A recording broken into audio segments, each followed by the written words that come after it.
আমি কিন্তু আজকে চলে আসছি দাদার কাছে একটা ঘড়ি বানানোর জন্য। আমার সেই ঘড়িটা বানানো হচ্ছে। দাদা কিন্তু সুন্দর ঘড়ি বানায়। দেখুন বাঁশ থেকে কিন্তু এই চটাগুলো তোলা হয়েছে।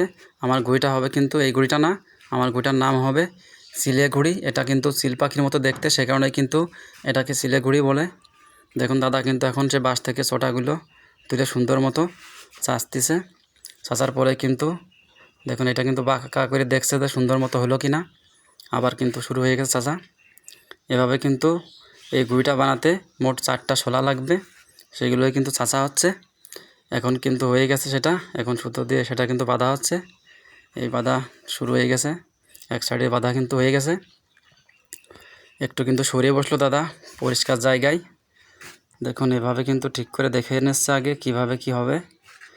আমি কিন্তু আসলে ঘড়ি বানাতে পারি না, সে কারণে কিন্তু দাদার কাছে আসা। যদিও ঘড়ি বানানোর মৌসুম কিন্তু এখন প্রায় শেষের দিকে, এখন কিন্তু ঘড়ি বানানোর সেই মৌসুমটা শেষ হয়ে গেছে প্রায়। তবুও দাদাকে বলে কিন্তু আমি একটা ছোট্ট ঘড়ি বানাবো, ছোট্ট একটা ঘড়ি। এটা কিন্তু কম বাতাসে উড়বে, সে কারণে কিন্তু ছোট্ট একটা ঘড়ি বানাবো। কারণ যখন সবার ঘড়ি মাটিতে পড়ে যাবে বাতাসের অভাবে, আমার ঘড়িটা কিন্তু সে সময় আকাশে উড়বে। সেই কারণে কিন্তু ছোট্ট একটা ঘড়ি বানাতে হবে। দাদা কিন্তু সময় বের করে আমার জন্য আজকে একটা বিরাট বাগানের মধ্যে বসে এই ঘড়িটা বানিয়ে দিচ্ছে আমাকে। দেখুন ঘড়িটা কিন্তু এক পাশের দিকে বাঁধা শেষ। এখন কিন্তু এই যে এইখানে কিন্তু একটা কাটাকাটি করলো, তারপরে কিন্তু এই চটা দেয় আবার এভাবে সুতা দিয়ে বাঁধছে। এভাবে বাঁধার পরেই কিন্তু আর একটা চটা বাঁধবে, তারপরেই কিন্তু এই ঘড়িটা আপাতত এর যে ক্যাসিং সেটা কিন্তু বানানো হয়ে যাবে। দেখুন এখন কিন্তু মাঝের যে সুতা সেটা কিন্তু টেনে বাঁধা হচ্ছে, এক সাইডে সুন্দর বাঁকা করা হচ্ছে। ঘড়িটা কিন্তু প্রায় সৌন্দর্যময় হয়ে উঠেছে। এই সাইডটা কিন্তু বাঁধা হলে পরেই কিন্তু ঘড়িটা সম্পূর্ণ সৌন্দর্য ফিরে আসবে। এ দেখুন কত সুন্দর লাগছে। এটা কিন্তু তারপরেও বেঁধে আবার মাপ দেবে কিন্তু সুন্দর মতো, যে একদিকে ছোটো বড় হলো কি না। এখন কিন্তু পিছনের দিকে সেই যে ছোট্ট চটা যেটা দিয়ে লেজ বানানো হয় সেটা কিন্তু বাঁধা হচ্ছে। এটা কিন্তু বাঁধার পরেই এটা দিয়ে আবার সুতা কিন্তু সামনের দিকে বাঁধবে, সেই সুতাটাই কিন্তু নিচ্ছে। দেখুন মাপ মতো কিন্তু সুতাটা কেটে নিল। এবারে কিন্তু আবার এই লেজের দিকটায় যে পাখনাটা হবে সেটা কিন্তু বাঁধার কাজ শুরু হয়ে গেছে। প্রথমে কিন্তু মাথার দিকের এই যে চটা সেটা কিন্তু সুন্দর মতো ফাটছে, কারণ এখানে কিন্তু সুতা বাঁধা হবে। দেখুন ছোট্ট কিন্তু চটাটা, সেই কারণে কিন্তু আস্তে আস্তে ফাটানো হলো মাথাটা। এখন কিন্তু এই মাথার দিকেই সুতাটা বাঁধা হচ্ছে, কিছুটা সময় লাগবে সুতাটা বাঁধতে। দেখুন সুন্দর মতো কিন্তু গিট্টি দেওয়া হচ্ছে। এভাবে শক্ত করেই কিন্তু বাঁধতে হবে, কারণ বাতাসের জোরে কিন্তু এখান থেকে সুতোটা ছিঁড়ে গেলে বা খুলে গেলে কিন্তু সম্পূর্ণ ঘড়িটাই নষ্ট হয়ে যাবে। সেই কারণেই কিন্তু এভাবে ঘড়ি বানানো। দেখুন এভাবে কিন্তু সুতা দিয়ে নিচের দিকটায় বাঁধা হচ্ছে। এটা কিন্তু ঘড়ির মাঝের যে চটা সেইটা দুই সাইডে কিন্তু বাঁধার পরে এখন কিন্তু এই লেজের দিকটায় বাঁধা হবে। দেখুন এক সাইডে কিন্তু বাঁধা শুরু হয়ে গেছে। এই পাশটা বাঁধার পরে কিন্তু ওই পাশটা বাঁধতে হবে। তার আগে কিন্তু সুন্দর মতো একটা মাপ দেওয়া হলো, কারণ দুই পাশে কিন্তু সমান সমান করে বাঁধতে হবে, না হলে কিন্তু ভালো হবে না। ঘড়ির ক্যাসিংটা কিন্তু বানানো হয়ে গেছে। এখন কিন্তু শুরু হয়ে গেল সেই রঙিন কাগজ বের করা। এটা কিন্তু বাজার থেকে নিয়ে আসছি, এটা দিয়ে কিন্তু এখন এই ঘড়িটা ছাওয়া হবে। দেখুন দুইটা কিন্তু দুই কালারের কাগজ, এটা কিন্তু খুবই হালকা কাগজ। দেখুন এটাই কিন্তু একবারে হয় না। মাপ দিয়ে দেখা হলো যে একটা কাগজে পুরো পাখনাটা কিন্তু হয় না, সে কারণে কিন্তু এভাবে দেওয়া হলো। মাঝের দিকটা সম্পূর্ণ লাল হবে। কাগজটা দিয়ে কিন্তু ইটটা চাপানো হলো, যাতে এখানে কিন্তু প্রচুর পরিমাণে বাতাস হচ্ছে। এই বাতাসে কিন্তু ঘড়িটা উড়ে যাচ্ছে এদিক ওদিক, বাতাসে কাগজ সরে যাচ্ছে। দেখুন পিছনের দিকটা কিন্তু কাগজ কাটার কাজ শুরু হয়ে গেছে। এভাবে কিন্তু বাড়তিছে কাগজ, সেটাও কিন্তু ছিঁড়ে ফেলা হচ্ছে। একটা ব্লেড দিয়ে কিন্তু কাটা হচ্ছে, ভালো মতো কাটছে না, কিন্তু ব্লেডটা অনেকটা ধার কম। খুব তাড়াতাড়ি কিন্তু কাজটা করে আমরা কিন্তু ঘড়িটা কিছুক্ষণ পরে উড়াবো। দেখো এই আঠাটা কিন্তু ফেভিকল আঠা, এটাও কিন্তু বাজার থেকে কিনে আনছি একসঙ্গেই কাগজটার সঙ্গে। দেখুন এক সাইডের কাগজ কিন্তু আটা দিয়ে লাগানো শুরু হয়ে গেছে।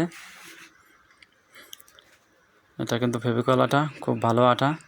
আর যে সুতাটা বের করে রাখা হলো, এই সুতাটাই কিন্তু আলাদা ছোট্ট একটু কাগজ, সেটা কিন্তু লাগানো হবে এই সুতার মাথায়। এটা কিন্তু আলাদাভাবে উড়বে গুঁড়ি থেকে আলাদা হয়ে। দেখুন দেখতে দেখতে কিন্তু এই লেজের দিকের কাজটা কিন্তু প্রায় শেষের দিকে। রঙিন কাগজ যে ঘুড়ি বানানো হলে কিন্তু এটা আকাশে ওড়ার পরে কিন্তু দেখতে অনেক সুন্দর লাগে। এখানে কিন্তু একটা সুতা দেওয়া হচ্ছে, কারণ এখানে সুতা ছিল না। এখানে সে বাড়তি সুতাটা দেখুন সুন্দর মতো বের করে রাখা হচ্ছে। এইখানে কিন্তু সেই বাড়তি একটা কাগজ লাগানো, সেটাও দেখাবো আপনাদের। দেখতে দেখতে কিন্তু পিছনের দিকটার কাজ প্রায় শেষের দিকে। এই রঙিন কাগজের ঘুড়ি, এটা কিন্তু উড়বে কিন্তু একেবারে হালকা বাতাসে। যে সমস্ত ঘুড়ি বড়ো সেগুলো কিন্তু যে সময় উড়বে না, সে সময় কিন্তু এই ছোট্ট ঘুড়িটা উড়বে। সেই কারণে কিন্তু ছোট্ট করে এই ঘুড়িটা বানানো এবং হালকা কাগজ দিয়ে ছাওয়া আসতে, যাতে ঘুড়িটা ওজনের দিক থেকে ভারী না হয়, হালকা বাতাসে উড়ে থাকে। দেখুন এখন কিন্তু পাখনার যে ছোটা সেটাই কিন্তু আঠা মাখানো হচ্ছে এবং আঙুল দিয়ে কিন্তু কাগজটায়ও আঠা লাগানো হচ্ছে সুন্দরভাবে। এখন কিন্তু এই পাশটা লাগাতে হবে। দেখতে দেখতে কিন্তু ঘুড়ি ছাওয়ার কাজটা প্রায় শেষের দিকেই। আসলে দাদা কিন্তু ঘুড়ি বানানো এমনিতেও খুব ভালো, যদিও সময় হয় না তার ঘুড়ি বানিয়ে দেওয়ার মতো, তারপরেও অনেকটা কাজের ব্যস্ততার মাঝেও কিন্তু আমার এই ছোট্ট ঘুড়িটা সে বানিয়ে দিচ্ছে। দেখুন এখন থেকে মাথার দিকের যে কাগজ সেটা কিন্তু সুন্দর মতো কেটে নেওয়া হচ্ছে এবং বাড়তি যে কাগজ সেটুকু কিন্তু কেটে ফেলে দেওয়া হচ্ছে। এটার কিন্তু মাঝে এই লাল কালার এবং দুই পাশে পাখনার দিকে কিন্তু ওই যে নীল কালার সেটা কিন্তু দেওয়া হবে। দুই কালার কিন্তু দেখতে অনেক সুন্দর লাগবে। সম্পূর্ণ ঘুড়িটা ছাওয়ার পরেই কিন্তু দেখা যাবে সম্পূর্ণটা। দেখুন একটু একটু করে আঠা দেওয়া হচ্ছে কিন্তু এই ছোটাগুলোই। এখন কিন্তু মাথার যে সুতা সেটার সঙ্গে কিন্তু এই কাগজটা লাগাতে হবে। প্রায় শেষই হয়ে আসলো ঘুড়ি ছাওয়ার কাজটা। আর কিছুক্ষণের মধ্যেই কিন্তু আমরা এই ঘুড়িটা নিয়ে যাব মাঠে উড়াতে।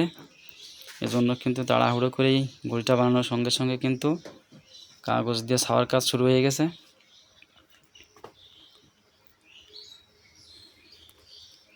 এখন দেখুন সেই বাড়তি যে কাগজ সেটুকু কিন্তু লাগানো হচ্ছে এখানে। পাখনার দিকে কিন্তু কিছুটাই লাল কাগজে কম পড়েছে, যে কারণেই কিন্তু এই নীল কাগজটা লাগানো হচ্ছে। দুই মাথায় কিন্তু পাখনার দিকে এই নীল কাগজটা লাগানো হবে। দেখুন ওইখানে কিন্তু আঠা দিয়ে জয়েন্ট দেওয়া হলো। এবার কিন্তু বাড়তি যে কাগজ সেটুকু কিন্তু কেটে ফেলা দেওয়া হচ্ছে। একটু একটু করে কিন্তু আঠা এখন লাগানো হবে।